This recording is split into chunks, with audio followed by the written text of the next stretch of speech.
voir apparaître des paires d'angles alternes-internes, il y a deux conditions. La première condition est d'avoir deux droites.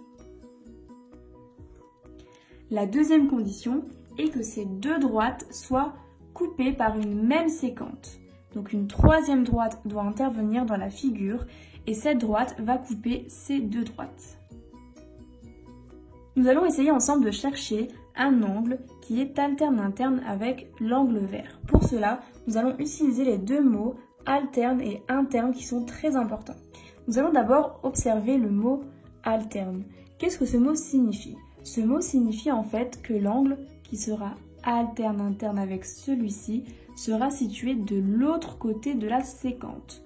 On voit bien que l'angle vert ici, il est situé à gauche de la séquente.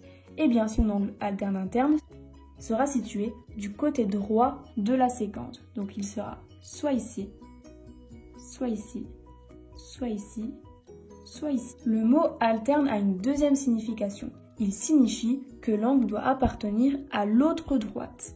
Vous voyez que l'angle vert appartient à cette droite-là.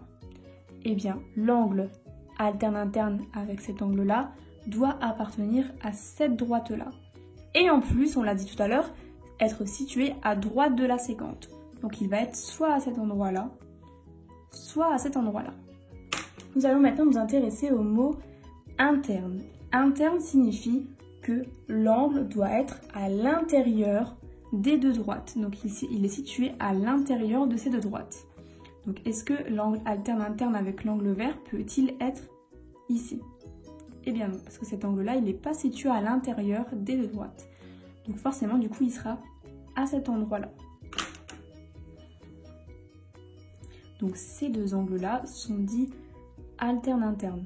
On voit bien qu'ils sont tous les deux d'un côté de la séquente et que chacun de ces deux angles appartient à une des deux droites.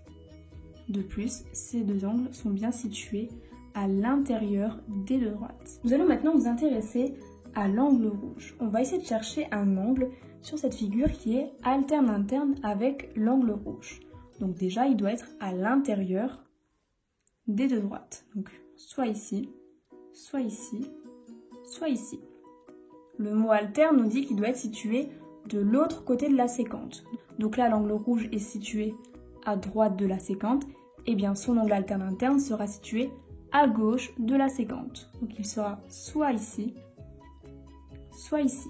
Sauf que alterne nous dit que l'angle doit aussi appartenir à une autre droite. L'angle rouge appartient à cette droite.